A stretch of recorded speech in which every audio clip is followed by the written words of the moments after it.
All right, welcome to Hoops Tonight here at The Volume. Happy Thursday, everybody. Hope all of you guys are having an incredible week. Well, we were going to go live tonight after Lakers-Celtics, but then LeBron James and Anthony Davis decided they're not going to play. So we're definitely not going to go live after that game. What we're going to do instead, I tweeted out asking for mailbag questions, and we got like 50 of them in an hour. I can't get to all 50, but we're going to hit a few dozen mailbag questions. And then off the top, I actually watched Bucks Blazers last night in Dame's return to Portland. It ended up being a super interesting game, kind of a defensive slugfest down the stretch. And then the Bucks make a run late and they end up taking the lead briefly before Anthony Simons makes a ridiculous shot. And then we had a little bit of a confusing sequence on the Doc Rivers front at the end of the game. So I want to kind of dive into that game for a few minutes, and then we'll get into the mailbag. You guys know the drill. Before we get started, subscribe to our brand new YouTube channel. It would mean a lot to me if you guys would take a second to scroll down and hit that subscribe button. Don't forget about our podcast feed, wherever you get your podcasts under Hoops Tonight. And remember, it's really helpful for us if you do listen to the podcast feed, if you leave a rating and a review.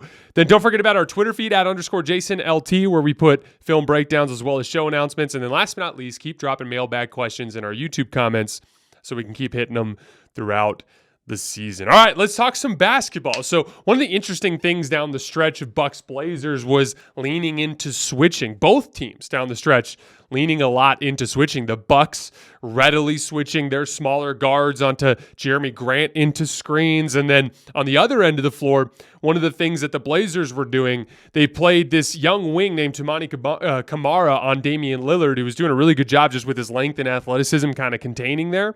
And then what they would do is anytime they'd set a screen with Brook Lopez or Giannis Antetokounmpo, you'd just see DeAndre Ayton or Jeremy Grant just switch on to Dame in a lot of those sequences. And so it turned into a lot of one-on-one basketball down the stretch, and it was like Jeremy Grant making tough shots over the top. Anthony Simons, the game winner that he had, that left-right Euro into the floater was ridiculous. And then on the other end of the floor, Dame kind of picking on those switches, had a really explosive dunk driving by DeAndre Ayton that was kind of encouraging. Like, again, I really do think a lot of Dame's struggles, some of them come down to him and just his ability to make shots and how he's been struggling on that front. But a good chunk of it is, I think, rhythm and just kind of figuring out where his opportunities are to attack with that particular group. But it was kind of an interesting Portland team because Portland kind of gets written off as one of the bad teams around the league, but they have a lot of talent. Like DeAndre Ayton can go into the post and he can get over to that left shoulder and he can make that hook shot over the top. You play off of Malcolm Brogdon when he's doing his between the legs dribbles, he can rise up and he can knock down that pull-up three.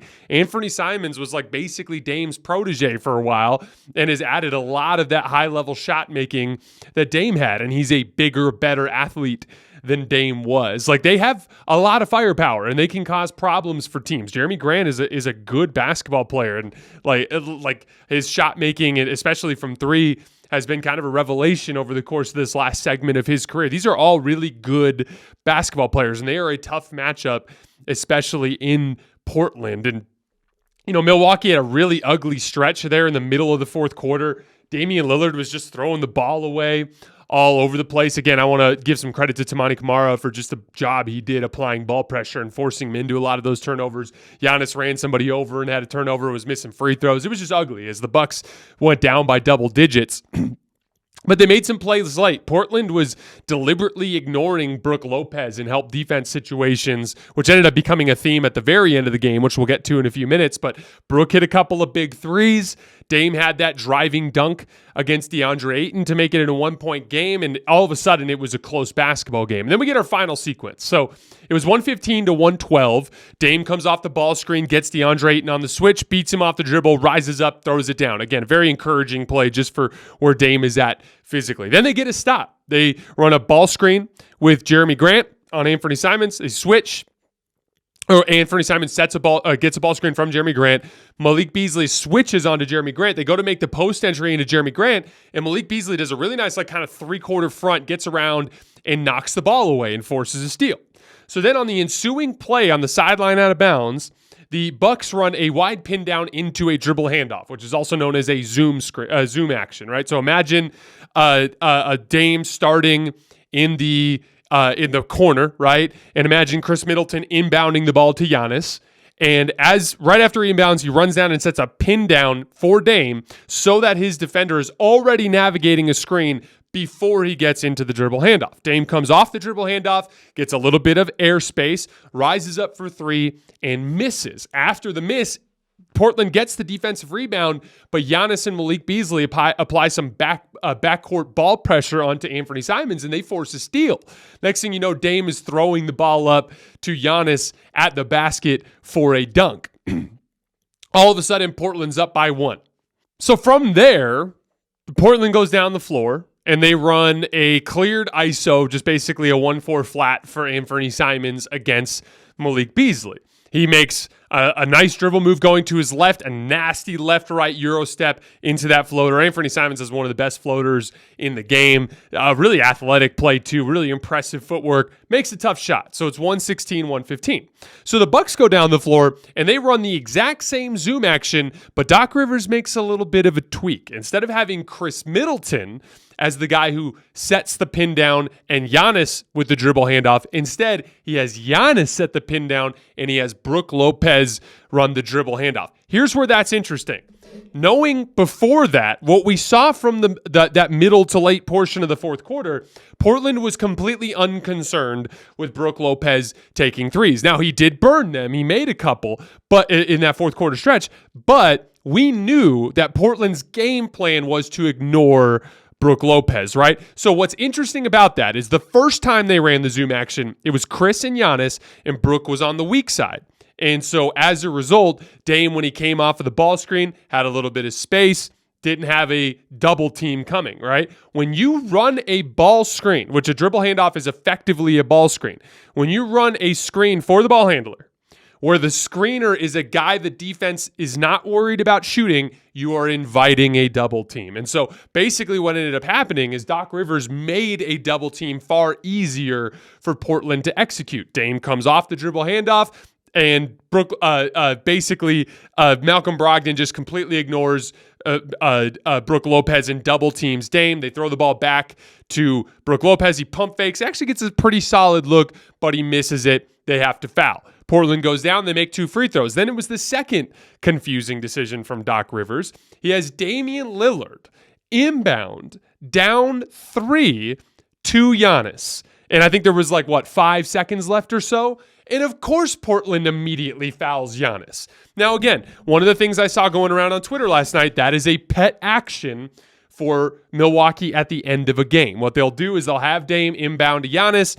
Giannis will just basically hand it right back off to Dame so that he can get ahead of steam and a little bit of a ball screen type of thing in the backcourt to get going. They ran that exact same action against the Sacramento Kings when Dame hit his game winner. But there was a big difference. They were only down by 2 in that game against Sacramento. So the idea of fouling gets more convoluted, right? Because you might Giannis is a poor free throw shooter, but you're not just going to gift wrap him a chance to go to the line and tie the game, right? But down by 3, where most teams are making a decision over whether or not they want to play defense or they want to foul, you are now making that decision for them. And so Portland immediately fouls Giannis. He goes down and misses both free throws, and the game is over. Now, for the record, because there's going to be I saw it on Twitter last night, a lot of people going after Doc. That's not why they lost the game. You didn't lose the game because of those decisions at the end. But even with that weird kind of layout for the zoom action, Brook Lopez still got a pretty damn good look, and he missed it, and he had just made 2. So I feel like that's kind of playing the result, so to speak. If Brook Lopez makes that, you call him a genius, right? Again, I would say whenever you got a guy that's going to be double teamed off of, I don't want him in a ball screen. I'd rather have him off the ball, so it's just a little bit easier to manage, but they still got a decent look. That's how it turned out, right? On the baseline out of bounds, again, don't like the configuration, but it was a 1-point game after the Anthony Simons floater.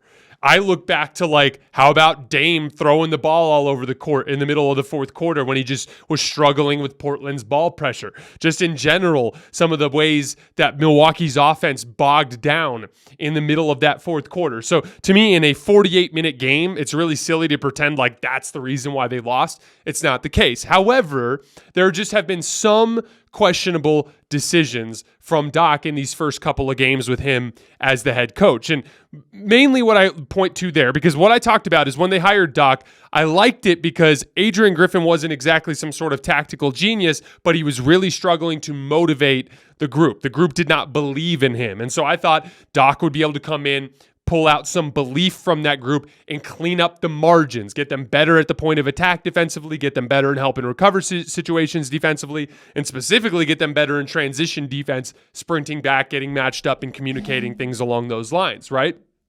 I didn't think Doc was going to come in and just be some sort of schematic genius. That's not what he's known for, right?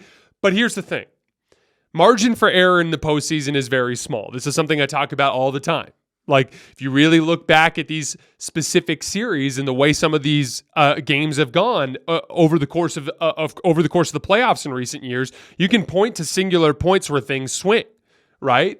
Like, you look at like the Phoenix series. Phoenix tied that series, the Phoenix-Denver series. Phoenix tied that series at 2, and in game 2, they kind of had a lead there for a while, and it kind of slipped away late. Denver earned that win, but like you could see, it's like, okay, if game 2 goes differently, what if Phoenix takes a bigger lead? Maybe they have a better chance, right? The Lakers-Warriors series in game 4, it's like Lonnie Walker hits a bunch of tough pull-up jump shots over Steph Curry, and Steph gets a couple of looks against Anthony Davis late. Now, well-defended looks, but maybe those go in and the series looks different, right? Like, the 7-game series is going to more often than not put the best team forward. That's the design of a 7-game series. But the margins are tight in a 7-game series as well.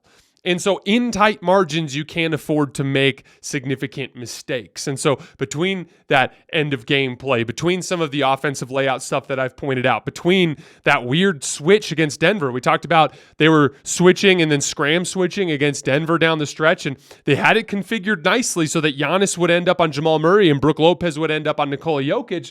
But down the stretch, randomly, when they got it to a one-possession game, Doc switched it up and put Brook on Jamal in the switch, and he got cooked. And you're like, what? Why did you switch that up, right? So, like, again, it's not a major concern. It's just something to keep an eye on because, like, the margin, Milwaukee's not going to sweep Boston. Milwaukee's not going to sweep some of the, Miami or something like that. It's going to be tight, contested series.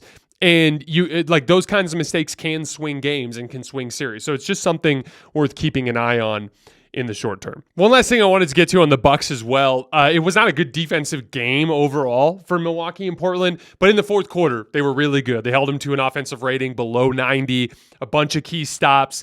Specifically, once again, I thought Malik Beasley and Damian Lillard really turned up their defensive engagement down the stretch of that game. And for the record, it's been a theme this season, as you can see in the numbers for Milwaukee and their clutch defense. But there are some encouraging notes coming out of the early Doc Rivers situation in Milwaukee where you're seeing just better defensive engagement, at least in specific spots. And that could go a long way for this team and what their playoff potential is. So again, in a loss, still some encouraging stuff coming out of Milwaukee. All right, guys, let's get into our mailbag. First question. Do you think being a 7/8 seed is the best case scenario for a team like Golden State matching up with Minnesota or Oklahoma City? With little playoff experience, seems better than playing Denver or LA. So, specifically in the Western Conference, I don't think playoff seeding matters as much. There's no doubt that you want to have home court because that really can make a difference in a playoff series. But there's some truth to the fact that like a play-in team, like let's say that once again the 7-8 ends up being Golden State, LA, okay, the Lakers and Warriors again. And let's say it ends up being a Golden State against Oklahoma City and it ends up being a Lakers against Minnesota. If you're in Golden State or LA's position there, you'd prefer to go against a younger, less experienced team. So there's no doubt that, like, yeah, you'd like your chances against a Minnesota or an Oklahoma City more than you'd like your chances against a Clippers or a Nuggets, right? So there's some truth to the fact that the 7 or 8 seed kind of has worked out there. But the reality is that can all move around before the end of the season. It could be Denver and LA at 1-2, and then it could be Oklahoma City, Minnesota by the time we get to the end of this thing. So a lot of that's still up in the air. However, I do tend to think different from the Eastern Conference. In the Eastern Conference, all of those top 4 seeds are going to be favored over those bottom 4. At least the 1, 2, 3 are going to be significant favorites. And so, like in the Eastern Conference, getting up there is a big deal because you don't get a first round bye, but you get a heavily favored type of first round series that can be significant. In the Western Conference, there just are 8 really good teams. So, and probably more than that. There's probably like 10 really good teams. So the truth of the matter is, in the Western Conference, I think it's far more realistic for a team to be able to like kind of not care about seeding and just kind of take it when they get to the postseason, just because your chances of beating an Oklahoma City, if you're a Lakers, is about the same as it is if you're going to beat a Pelicans or if you're going to beat a Clippers or any of these other teams. Like all of these teams in the Western Conference are good. There is no like, oh, if I get to this seed, I have an easy matchup. Like that's just not the case. Same goes for the top seeds. Like if you're the 1 or the 2, you're probably going to be facing a Lakers in the first round. You're probably going to be facing a Suns or a Warriors in the first round. So like, I don't really necessarily think seeding matters all that much in the Western Conference. Next question. Thoughts on the Celtics trading for Saddiq Bey before the trade deadline? Not a terrible idea. This is a team that probably could use an additional wing. Also, that backup center position, I'm not as concerned about. There, like, but between Luke Cornett and then Neemias Queta has been kind of providing pretty solid play in basically as a one shift guy, like playing one shift a half for them in the last week and a half or so. Like I tend to think too, when you go out looking for backup centers, they're all kind of flawed in their own ways. And so I don't really view them as really transformative types of players. The thing that would make a guy like Saddiq Bey tough to trade for is he's coming up on a new deal this summer. So like he's going to have to negotiate a new deal. And my guess is a player like him is going to be looking for something around the mid-level exception. So like in that, $10 to $15 million a year range. And I'm just not sure that's necessarily something the Celtics can afford with everything else that they have to pay for. So it's not that Saddiq Bey wouldn't be good for the Celtics. I actually think that's a good fit as a backup wing. It's just, it's not necessarily the best move for them in terms of their salary cap situation moving forward. Next question. What separates a good defensive team from a bad defensive team other than on-court effort? In other words, can a bad defensive team be a mid or good defensive team just by playing harder? So this has been one of my like long-standing basketball beliefs, and I actually thought Denver last year was a really good example of this. But when it comes to the defensive end of the floor, personnel is a good chunk of it. Having the athleticism, having all those archetypes that I talked about, like a center that has the flexibility to defend in multiple coverages, a big forward that can help as like a low man, a defensive rebounder and rotation guy, like that perimeter-oriented 3 that can guard like bigger perimeter players but navigate screens well, like the shorter, stockier wing that plays the 2 that can really defend at the point of attack, right? Like those are all important elements of a defense, but above and beyond that, to when it comes to actually getting stops, is just being in the right spot. And so that comes back to like, are you sprinting back in transition defense, getting matched up and forcing them to play in the half court? Are your guys at the point of attack doing their job, chasing over the top and applying back pressure? Is your screen defender doing his job in the coverage of splitting the difference between the roll man and the ball handler? Are your off-ball players doing a nice job splitting the difference between digging down and disrupting those driving lanes while also being in a position to rotate? When you're rotating, are you funneling in the right direction? Like most defensive schemes, with exception of specific players that have a strong hand, are going to ask you to funnel towards the baseline. When you're funneling towards the baseline, after you've done your job, are you rotating? Are you getting to the next open guy in the chain? Are people communicating? Is everyone rotating like windshield wipers, or is one guy rotating and is there a delay that's leading to an opening, right? Like there's all these elements to it that if those don't take place, it doesn't really matter what your personnel is. And we talk about a team like the Nuggets last year. Those guys did their jobs. They fulfilled their element in the game plan. And so again, I will always take a really good offensive team that defends in that like 5 to 10 range in defensive rating, meaning like they're just really sharp on the details, but obviously they can't get stops like the best defensive teams in the league. Like those are the teams that I think translate best to the playoffs. Another great example of that would be like the Golden State Warriors teams from like 2015 and 2014. They defended extremely well while having some limited defensive personnel on the floor. The 2016 Cavs, like They were not a team that had incredible defensive personnel with Kevin Love at center and with J.R. Smith on the floor and Kyrie Irving, but they just defended well within their roles and did their jobs. And I think they finished that regular season as number 10 in defensive rating. It was the one time in that 4-year span that they were top 10 in defensive rating. And it just goes to show you that it was the same group of personnel that they had most of those years, but they were just more locked in on the details. And so they were able to defend well enough to get to the Larry O'Brien trophy. So again, I think that a bad defensive team is usually a combination of both. It's usually weak personnel and weak execution. But I think you can have average personnel and excellent execution and be a good defense and have your offensive skill pull you over the top to win the title. Next question. Do you see LeBron asking out if they don't fire Darvin Ham and or make a run this season? Couple of things. I think that it's on the table that if this season ends in extremely ugly fashion, that LeBron opts out and looks to sign somewhere else this summer to try to have a better chance to contend for a title. The biggest thing working against that happening would be the simple fact that he's going to be in his 22nd season and his kids are in LA. And so there's going to be moments where he's going to sit down and he's going to be like, man, this organization is a shit show. I could get out and I could go play for them and have a chance to win the title, but I'm old.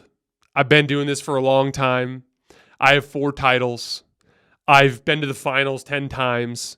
I've already kind of solidified myself as at worst the second best basketball player to ever touch the floor.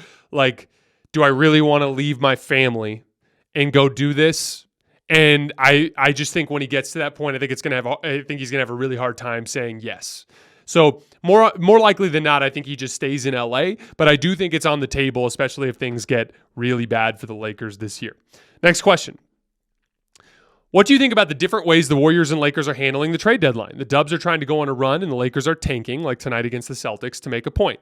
Different strategies and both stuck fighting for the plan. So I think both teams are really trying to make a run. I think the Warriors are dealing with real talent issues, and I think the Lakers are dealing with real like connectivity and belief issues. That said, their deadline strategies are different as well, because the Lakers are willing to give up D'Angelo Russell. They're willing to give up a first-round pick to improve. They're willing to put guys in. For the Warriors, it's tough because their best trade asset is Jonathan Kuminga, and he is on a star trajectory, and so they probably won't move him. And so for the Warriors, it's looking more like a move on the margins. And so it's one of those things where I think both of them are kind of destined for that play-in tournament. I think that's almost a certainty at this point. All you have to do is take a peek at the standings. But I think they both want to do it. I just think they're different. The Warriors, to me, have good basketball character. They play hard all the time. They just have some limitations. The Lakers, to me, have lots of talent, but they have really bad basketball character, and that's what makes them very different from each other. That's why I say the Warriors actually remind me a lot of last year's Lakers. Last year's Lakers in December and January, they were fighting. They were trying to get back into a position where they could do something. Then the trade deadline gave them the talent they needed to make a move. That's why I look at that as kind of a corollary for Golden State. Bring in some more talent at the deadline. These guys really do believe. These guys really do play hard. That's where you could have a run post-deadline. Next question. Is Jalen Green worth moving on from if you can get an all-star caliber player like LaVine or him? For him, I should say. So I think trading a guy like Jalen Green for Zach LaVine would be a huge problem, a huge mistake. First of all, Zach LaVine is not some sort of franchise-altering talent. To me, the changes that Houston made are really smart in the sense that Ime Udoka is a good coach that's great at getting the toughness out of his young players. They brought in veteran players to kind of increase the competence in the room. Now, I will say that it is a mediocre basketball team, which is what we predicted before the season. But there's one giant exciting part in all of that, and that's that Jabari Smith Jr. and Alperen Sengun are just really freaking good. So Jabari Smith and Alperen Sengun are really freaking good. So you've already got a decent foundation there. Now the question is, do you bail on Jalen Green to go bring back another player? And yeah, if you can get a really good player, if you can get a legitimate star, sure. But I don't think you trade Jalen Green for a flawed star, someone like Zach LaVine. Not only that, Jalen Green's playing a little bit better. And to Jalen Green's credit, when you go and you bring in a Dillon Brooks and you go and bring in a Fred VanVleet, you make the situation in Houston more complicated with ball handling. And for a young guard, that changes his role fundamentally. Now, I would argue it's better than what he was doing before, where Houston's just deliberately being bad. And in that sequence, Jalen Green has the ball a lot, but he's just learning how to be bad. Like, that's not good either.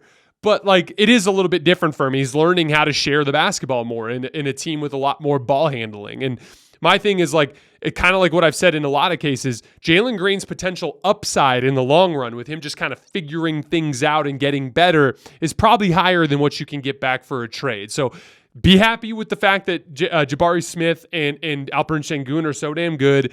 Give Jalen Green some time to find out what he can be as an NBA player. Next question. In baseball, they say a good versus bad manager is worth plus or minus 3 wins-ish. Where do you think that number is in basketball? Where do you think the current Laker team would be with Spoelstra or Lou coaching as compared to Ham, who most would agree has done a poor job this season? So I think that coaching has a huge impact in the regular season, and I think it has some impact in the postseason, but I do still think that the coach doesn't have nearly as much impact as the star. Best example is the Lakers. Like Darvin Ham, like, and I've said this before, and we're going to talk about it more in a little bit, but to me, like Darvin Ham's main role on this team is just getting the rotation right. Like I'm not like LeBron will figure out the offensive adjustments. LeBron and Anthony Davis together will figure out the defensive adjustments in terms of the way they need to organize themselves on the floor. And even when they first hired Darvin Ham, I didn't view him as like a tactician. I was like, this is the classic former player coach type archetype that can look eye to eye with these guys and get them to play hard, just like Ime Udoka did for the Celtics. The problem is Darvin Ham is not motivating these guys. And so when you combine that with his rotation decisions, which have been so confusing, it has been downright damaging. Belief plays a huge role over the course of the regular season, which is why I've said the regular season has a bigger coaching impact than the postseason. If Eric Spoelstra was the coach of the Los Angeles Lakers, you can bet your ass that there's going to be more down the roster belief in the day-to-day product, which will get them to play harder more consistently. The rotation will be right, and schematically, they will be assisted from the sideline. That would absolutely make them a better team. I think this Laker roster would probably win between 45 and 50 games if Eric Spoelstra was the coach. I still think they'd have some issues with LeBron kind of coasting from time to time. I still think they'd have some issues with some of the roster organization before the deadline. Like, we all knew the Lakers were going to be a team that was active at the deadline. But like, because all that hasn't happened, you've gotten really poor effort. You've had misalignment of the rotation. You haven't had schematic support from the sideline. As a result, they've underachieved. And Ty Lue's kind of an interesting example because let's not forget Ty Lue agreed to terms to become the Lakers coach before Frank Vogel got hired. But what happened was Jeannie Buss disrespected him. Ty Lue was a championship coach, wanted to be paid like a championship coach.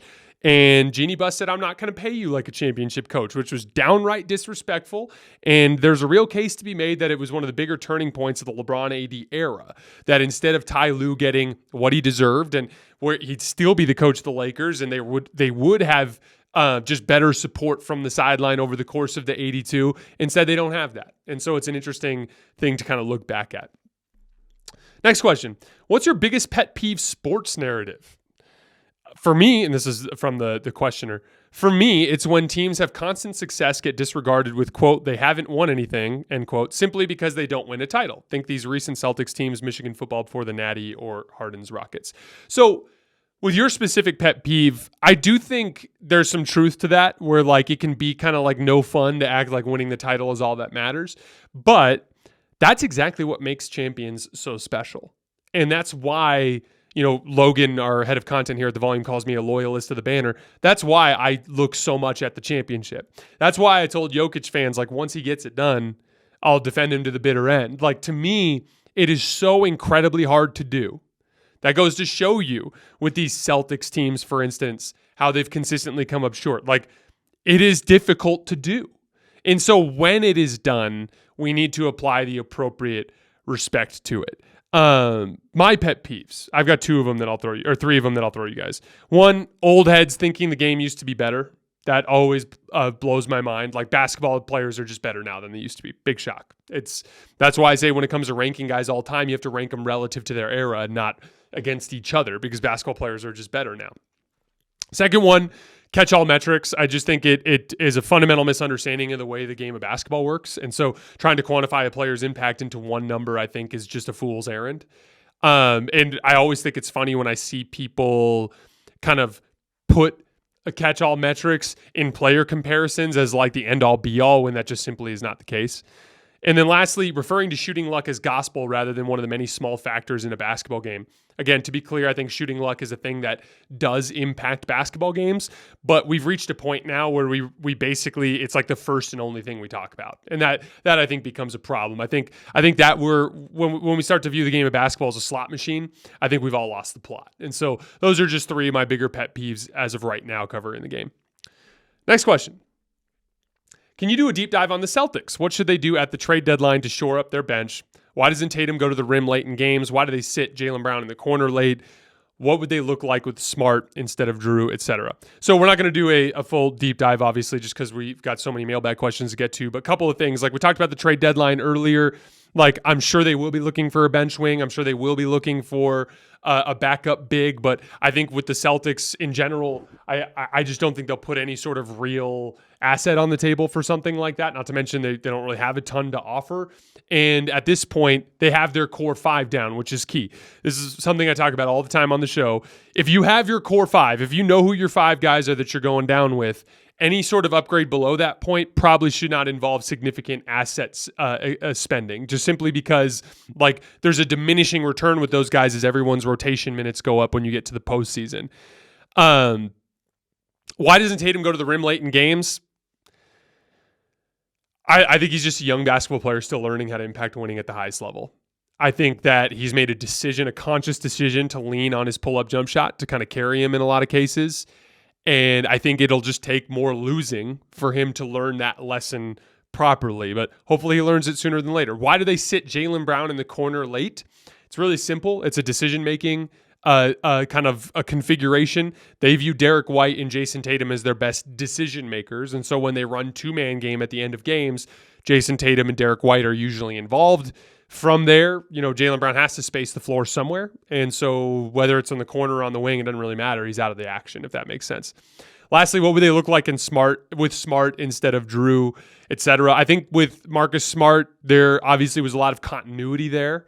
That goes without saying, right? But you needed Marcus Smart to get Kristaps Porzingis. Drew Holiday impacts winning, especially in the postseason, in his own way with his physicality. I have a feeling that Drew Holiday is going to have a lot of big moments when we get to the postseason this year. We have more Celtics questions coming later on in the show. Do you think SGA is better than Tatum, even though SGA doesn't have the playoff resume? He has one truly elite skill set with his mid-range and has been a consistent 30-plus point per game scorer, while Tatum's issues have always been inconsistency in his pull-up jump shot being unreliable. So, I tend to think that the playoffs are an adjustment for every player. And Shea has not yet played a playoff series where he was the number one option.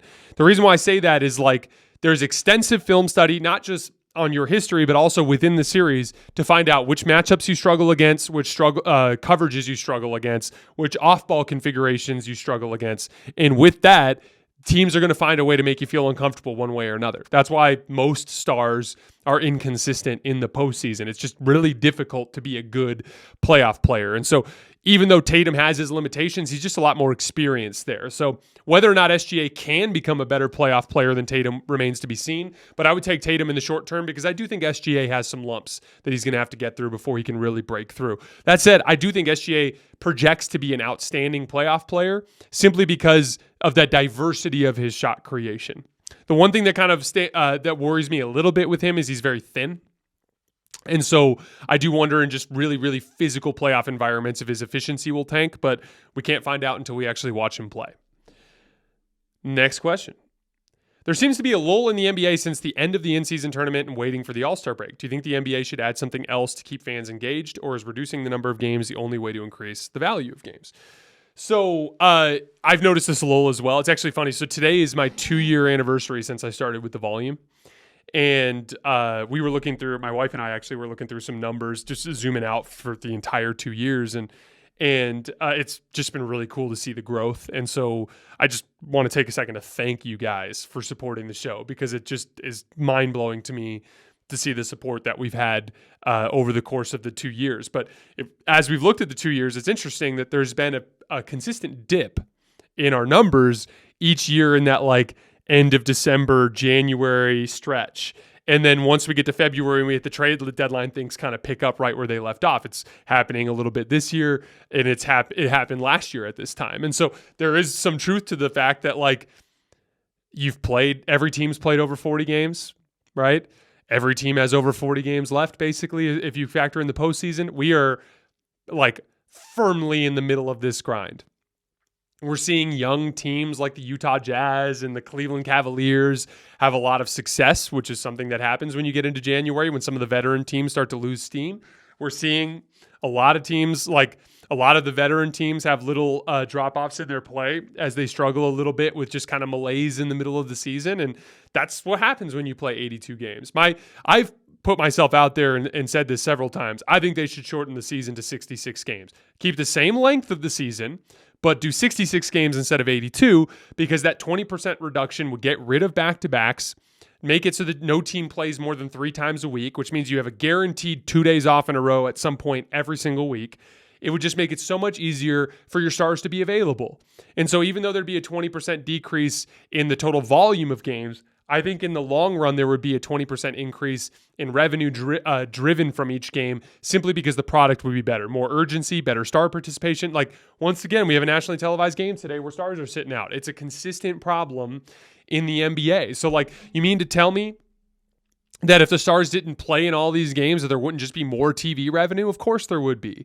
And so I look, that's what my personal belief system is, but we all know that that's never going to change. All right, next question.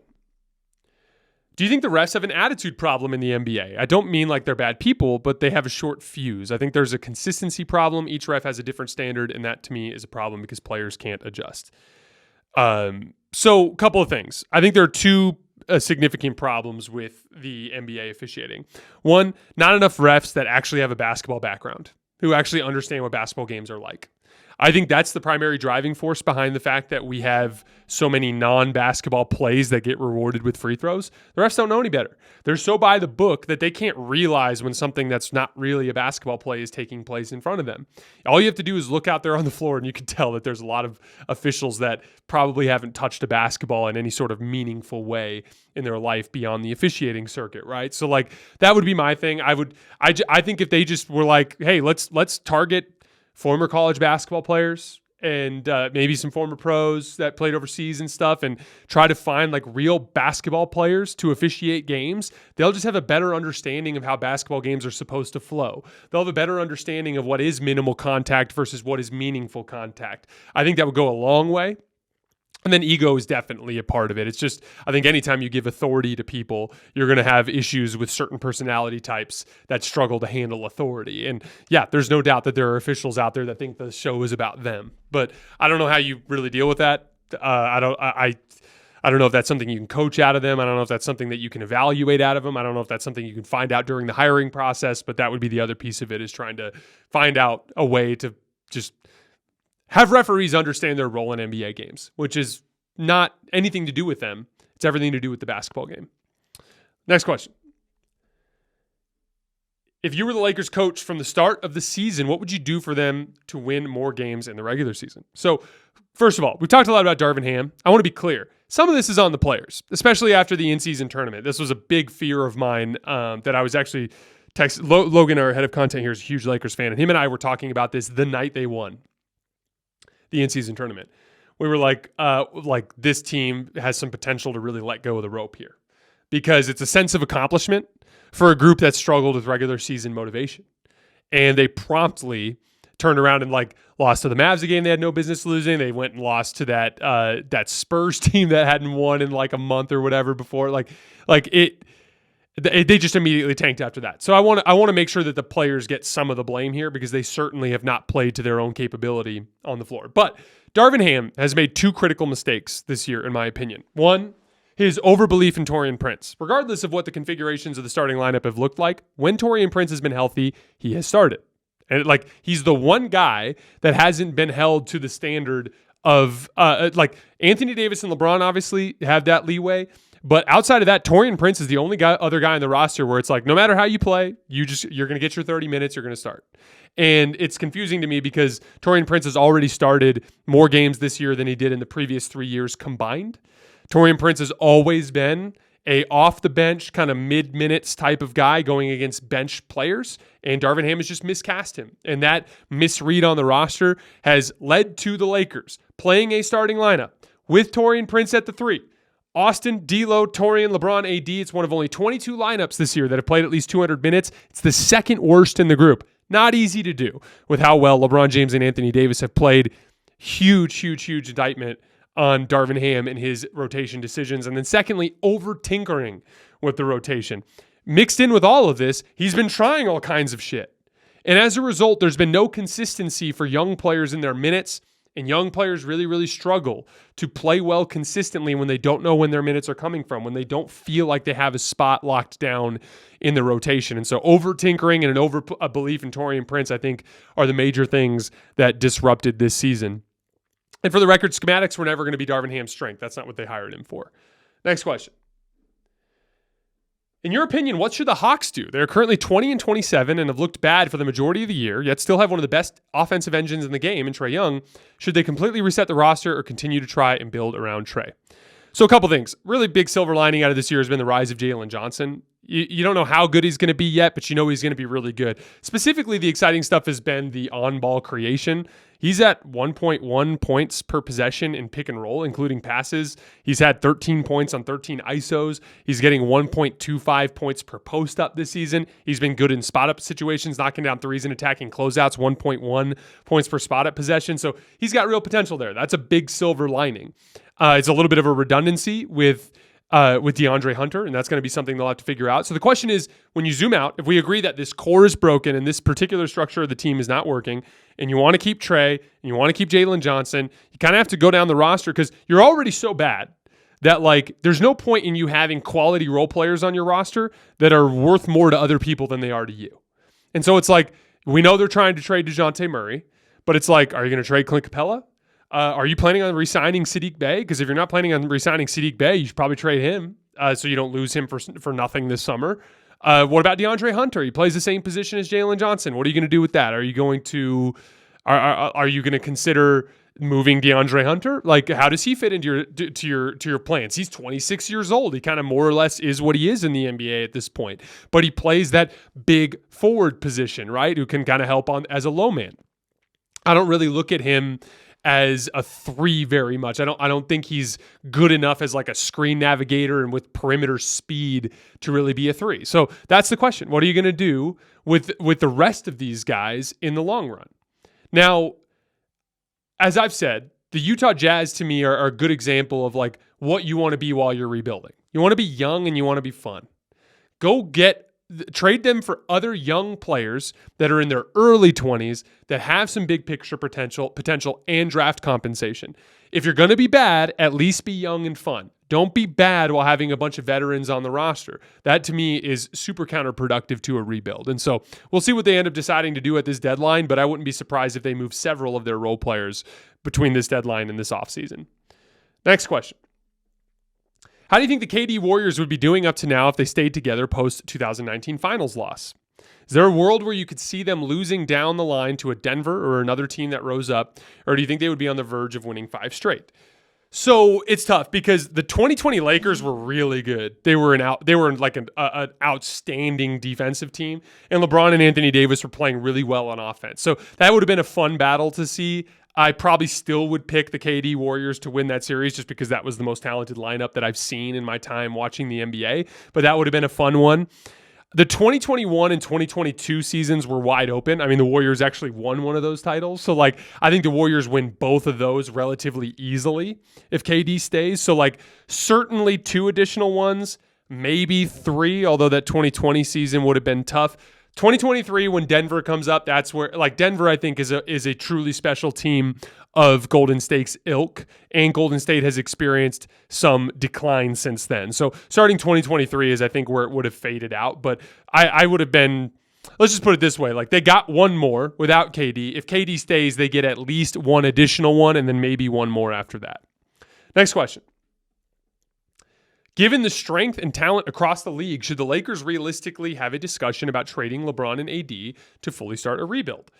So I don't think they should trade AD. I think that that's a guy that they should look to build around. But like, yeah, if they're not interested in contending anymore, trading LeBron is an option. I just think there's a negative connotation that comes with being the team that traded LeBron James. And I think LeBron personally would like to retire in Los Angeles. And so that's going to be the delicate balance, is like, how do you weigh, LeBron's desire to stay in LA with your long-term goals of a rebuild? That said, there is some encouraging stuff. Everybody on the roster beyond LeBron and AD is in their 20s. So they have a lot of young players. There are guys that are still on the rise, like Austin Reeves is going to get better. Rui Hachimura is going to get better. Like, they have some potential there.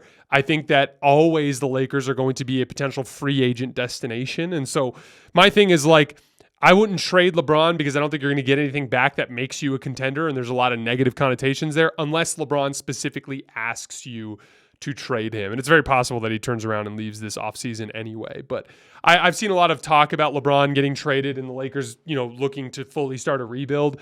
But I think it's more likely than not that the Lakers look to go all in either at this deadline or over the summer using all 3 draft picks. Next question.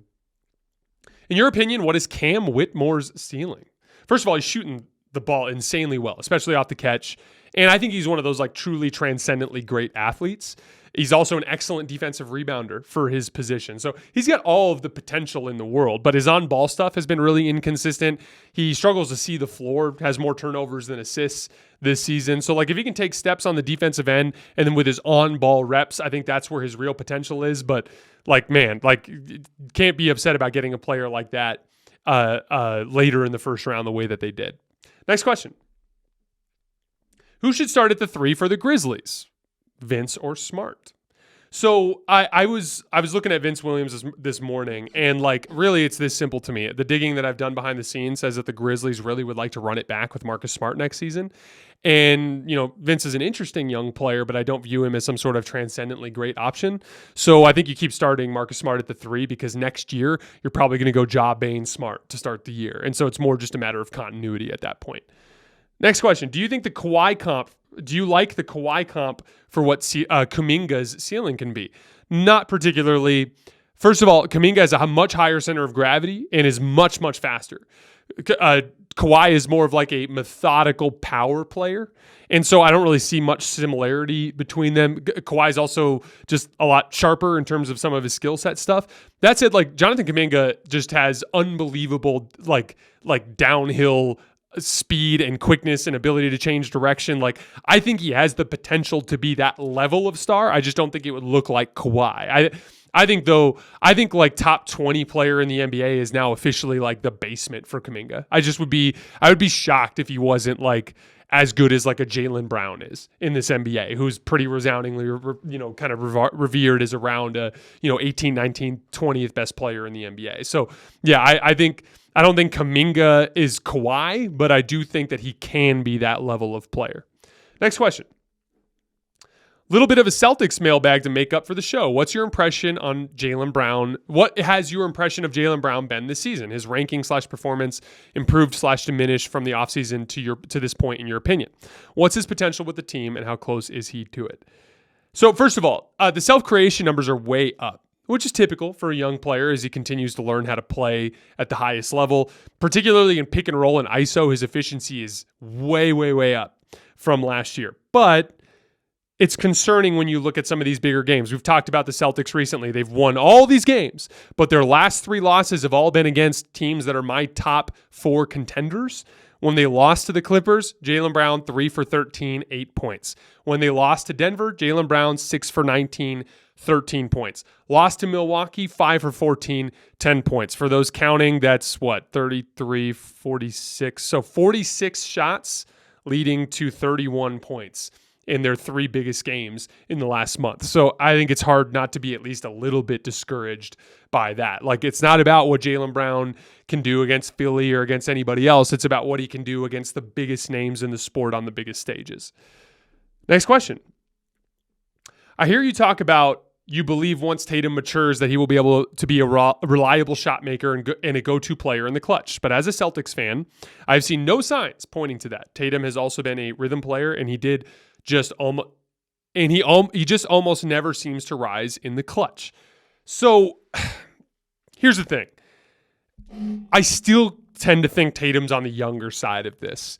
And there's just enough encouraging stuff over the years to not be done, between some of his big playoff games in that 2022 playoff run before he got to the finals, between even last year at the end of that Heat series, he was really good up until when he turned his ankle in Game 7 in games 5 and 6. He was really starting to figure out some of the methodical playoff half-court kind of surgery stuff. And so, again, I understand that it can be discouraging, but I think most of that comes from the fact that he's already been in the league for a long time, but he is relatively young. So I just think it's way too soon to be off of the Tatum train.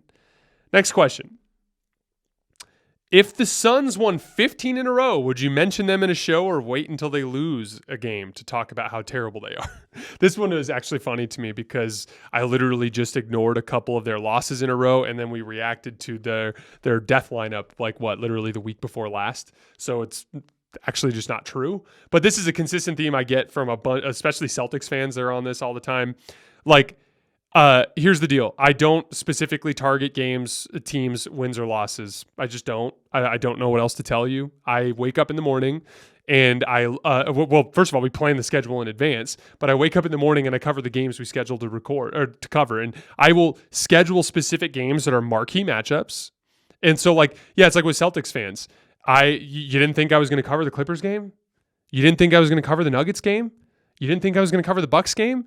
Those are games we marked a month in advance that we were going to cover. Of course I'm going to cover those games, right? As a matter of fact, then what I'll do is when I see a significant outcome, kind of like Blazers Bucks, and when I see something interesting after the fact, then we'll choose to cover it. So for instance, when the Suns had that wild comeback with Kevin Durant at center, which is something they hadn't done all season, we changed our schedule to get the Suns on the show because it was time to talk about something new and interesting that took place with that team. So for the record, I get this from every single team. I have Laker fans that don't like the way I cover the team. I have Warriors fans that don't like the way I cover the team. This is part of just kind of the job. There's just people that don't like the way I cover the game, and it is what it is. But I promise you guys that I'm not targeting any specific thing. It's so funny with the Celtics. They've been on the top of my power rankings most of the season. They've been my second best championship contender all season. I moved them up this year. They started at 3 behind Milwaukee, and I moved them up to number 2 over Milwaukee. I'm not anti-Celtics, anti-Suns, anti-any of that stuff. I'm a big Lakers fan, and I do not think they're a contender unless they can rip off a stretch where they look great. My belief in them as a contender is solely based on LeBron James, Anthony Davis, Austin Reeves, and their capability of making a trade. I don't really overreact to any sort of regular season outcome. It's just kind of the way that the show is laid out. But I have a lot of fans that get discouraged about how and when I talk about their teams, but I promise it's not anything that's happening on purpose. It's just kind of the way things shake out. Next question. What is Donovan Mitchell's ceiling if he continues to improve as a good point of attack, closeout, and playmaking defender? Love your show always. Thanks for the support. I thought this has been Donovan's best defensive season as a pro.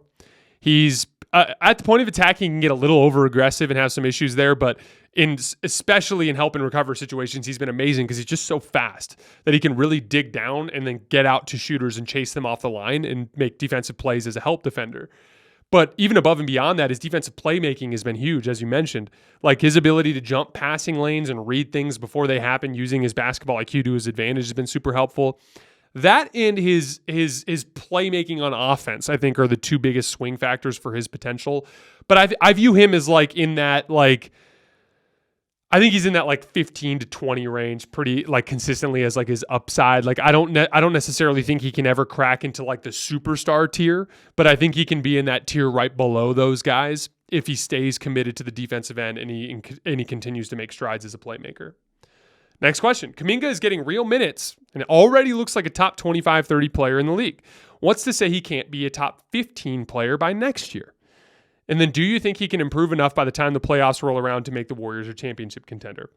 So I think he has top 15 potential. I do think we're a couple of years away from that. I think that this kind of thing does take time. And you got to remember how good the top of the league is. Like if you looked at, I can't remember exactly who I had in my 15 to 11 last year, but it was like Jamal Murray, Anthony Edwards. I want to say it was like Damian Lillard. I want to say Shai Gilgeous-Alexander was in that group.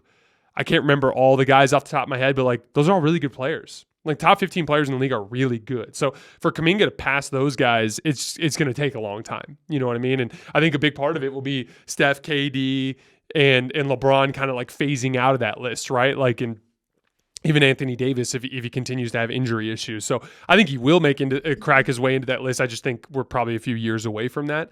And then as far as whether or not he can improve enough by the time the playoffs roll around to make the Warriors a championship contender, that 100% comes down to the deadline and what they can get back. Do I think Jonathan Kuminga is going to be a deeply impactful playoff player right away? No, because he has weaknesses, and the playoffs expose weaknesses. They will double team him in the post. He's getting a ton of single coverage in the post. They will double team in the post and test his floor vision and his ability to handle ball pressure. And then, in addition to that, he's been shooting the ball really well lately, but teams are going to dare him to shoot in the postseason, which will test his confidence and his trust in his shot. So he might play well. I'm not trying to say it's off the table, but like I would be really, really surprised if a player of his age just walked into the postseason and elevated the Warriors as a secondary star into championship contention. I think it's going to come down to what they can get back at the deadline. All right, we have 3 more questions, and then we're out of here for the night. If the Nuggets don't win the finals, excluding injury, what do you think would be the primary reason for it? I think it all comes down to Jamal Murray and Nikola Jokic's shot making. Nikola Jokic's jump shot has been down a level from where it was last year. I know Nuggets fans have been like, his field goal percentage is so good. No. A Nikola Jokic jump shot is worth like 15% less than it was worth last year. That's just a fact. That's what the numbers say. That's just what has happened when he's taken jump shots. So like, I think Jokic is the best player in the world. I would be surprised if the Nuggets didn't win the championship. This is not a criticism of the Nuggets. This is just a statement of a fact.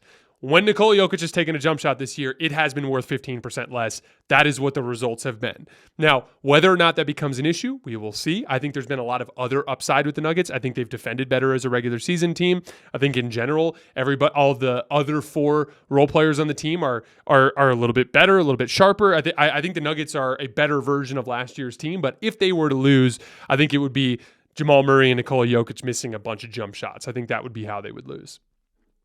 And you said excluding injury for the record. Last 2 questions. Hey, Jason, where do you get some of these advanced, really helpful and cool statistics you use in your takes? Is there a website? Some of them are very specific, and I was wondering if there's a place online where you can input a certain stat that you use, and it just gives it. So I think that for free stuff, NBA.com's website is really useful. You can actually get some play type data in there too. Shot dashboard is really useful. Like go to the NBA.com website and just kind of go through all the drop down menus and just look at all the stats and just see what is there. There's a lot that you can get to for free. Now, my higher end stuff, I use a website called Synergy, and they are an analytics platform and a film sorting platform. Actually, the same platform I used to use when I played basketball in college for scouting. They'd be like, hey, Jason, you're guarding this player tomorrow night. I'd go on Synergy and I'd watch every single one of his clips and I'd see a breakdown. Okay, he drives left 77% of the time. He drives right 23% of the time. When he goes left, he spins back to his right, 56% of the time or whatever. And it like would help me build a scouting report for my defensive assignment. And so I have some familiarity with the platform. But it's a very, very expensive platform, and I'm very, very lucky to have access to it. And so again, like for a basketball fan, I think the most useful website actually is the NBA.com website. They have a ton of data on there that you can get for free. You just have to familiarize yourself with it and learn how to use it. Last question. I'm a guitarist, and I can't help but notice your PRS and Strat behind you in your videos. Your favorite player, band, and what kind of music do you play, and are you in one? So I am not in a band. Guitar is just a hobby of mine. My favorite guitar player is John Mayer. My favorite band is Dead & Company. Also, shout out Dead & Company. I went to their final show in San Francisco last year, and now they're doing a residency at the Sphere in Las Vegas. They're going to do like 14 shows there, which I'm super excited about because like, first of all, Vegas is relatively close to me, so I'll be able to get up and see one, but I'll get 14 more shows worth. That Dead & Company is really interesting because they are they're a jam band, so every version of their song is different. So like if you like Scarlet Begonias, every time you hear Scarlet Begonias, it's like a different version of Scarlet Begonias because all of the instrumental over it is different than the last time you've heard. And so when I get 14 more shows and they're all 3-hour sets, like I'm just getting a ton more Grateful Dead music in my life, which I'm very, very excited about. We'll definitely try to get up there for one of those shows at the Sphere. I did just buy a new guitar. This is my third PRS. This is a PRS Silver Sky Maple Neck. This is one that I've really wanted for a really long time. I have a Mexican Stratocaster. It's the one hanging right behind me. And it's a nice guitar, but it's got kind of like this like nitrocellulose coating on the fretboard that I don't particularly like. And then any of the non-American made guitars kind of have some like some quality stuff that's not quite up to par. Like this one in particular, the frets are not really sanded down very well on the fretboard. So like when I play for a while, that one actually really hurts my hand. I've had this one for about a month now, and I absolutely love it. This is my favorite guitar that I've ever had. It's super versatile because it's got a 3 pickup setup, so you can actually get to 5 different pickup combinations. Any of you guys who've played a triple single coil will know what I'm talking about. The maple fretboard is a little treble heavy, so I'm always rolling the tone knobs down on this one, but I kind of like that as an upside because it's a flexibility thing, because then when I want the treble, I can just roll the tone knobs up. The fretboard on this one is a 7-inch radius, so it's more curved than others. You can kind of see it if I like point it towards the camera. But this one has been really fun. I've really enjoyed this one, and it's one I've wanted for a really long time because it's actually the John Mayer signature guitar from Paul Reed Smith, and it's their one triple single coil that they make. But that's my third PRS guitar that I have. They're my favorite brand. They have, like, to me, the best combination of like looks and like playability. And you know, they don't have some of the history that Gibson and Fender have, but I just think they're really great guitars. So that's why I play them. I have plans when I'm older. I want to be one of those weirdos who like plays when I'm in my 50s with some cover band. I have plans to do that in the long run, but I am not good enough yet. And so I have to, my plan is basically like I lean into basketball pretty heavy. I still practice guitar when I have time, and I'll play like an hour in a sit down, and I'll do that like 3 or 4 times a week. And that's obviously just not enough to get really good at it. But I've been doing it for like 10, 15 years. So like I have become a decent player for fun, but like I'm not good enough to play on a stage.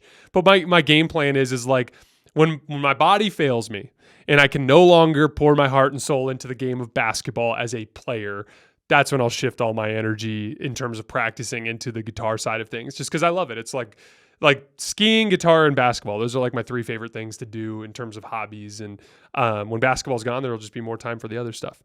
All right, guys, that is all I have for today. We're going to be back with the Nerd Sesh guys tomorrow. As always, I appreciate you guys, and I will see you then.